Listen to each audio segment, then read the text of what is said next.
we had Jim Cornette has some stuff to say about you this week. Jim Cornette. Yeah. My old friend Jim. Your old like friend you need Jim. a different type of friends if that's the case. Yeah. Well, I haven't heard this, so this is gonna be very curious. No, I'm very curious to see what old Jim's got to say. Jeremy's gonna keep. And when I found out what he was paying the guys, I was shocked on both ends. He was getting some ridiculous deals where guys should have been making twice as much as they were, according to their contribution on the card or potential. And then there was the other way where he had given indiscriminate raises to fucking people that he just liked personally. And oh my God, goddamn, that team with Rhett Titus and Kenny King. Rhett Titus was doing all the work. Kenny King just fucking wrestled once every 3 weeks and went and shook his dick in Las Vegas. Because in addition to being a lying sack of shit, he was also just an outlaw wrestler and didn't apply himself to work full time. So he keep going. I didn't hear it. I just heard some of his other bullshit that he likes to say. What did he have to say about the incident?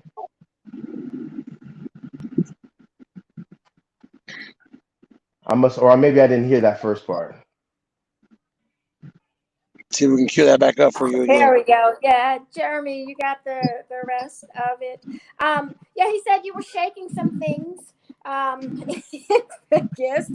And if we don't get that back up, I'll just kind of give you the cliff notes. He was basically saying that you're way overpaid, and he was able to change that pay scale, and he felt better about that as a result. Well, Jim Cornette's an asshole. He's a lying piece of shit. If anything that Jim Cornette ever had to say about me was ever true, then why am I on my third Ring of Honor contract and Jim Cornette can't even come in the locker room? Jim Cornette was part of the reason why I left Ring of Honor in 2012, and he's part of the reason why I decided to come back, because he was gone. So I'm not. The world is now just starting to get hip to the shit that I've been saying since 2012. Jim Cornette is a dinosaur. He's a piece of garbage. He's only relevant to people. He's only relevant from 25 years. He only thinks from like 1975 to 1990, and everything outside of that is just, his little brain can't hang on to it. So if he thought I was overpaid then, he'd shit himself at what I'm getting paid now. So good. How about that, Jim? And if I may interject right now, I want to say something, and that's something that I've learned in with what I do, and I'm sure Cassandra as well, that your work speaks for yourself. If this shit was true and all these things that he's saying were true, you wouldn't be there, just like you had stated, man.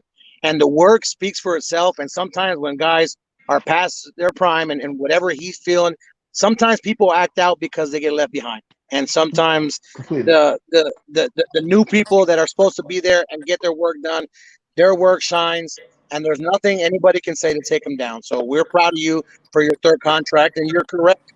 If you weren't bringing the noise and bringing the business, you wouldn't have had 3 contracts to begin with. So I look at it like this.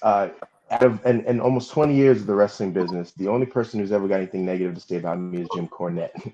And don't nobody give a shit about what Jim Cornette's got to say. Everybody else, all of my dealings, all of my relationships are above board. Everybody, for the most part, because I'm professional, I take care of my business. And so that whole thing with Jim Cornette, again, like everybody's starting to see now with, his misogyny, the homophobia, all the crap that just comes out of his mouth from week to week. And, 1 week to the next, everybody's trying to cancel Jim Cornette, when I've been saying, well, he's been a piece of garbage since back then. So, of course, he would find something to say to try to, but I don't punch down at jackasses like Jim. So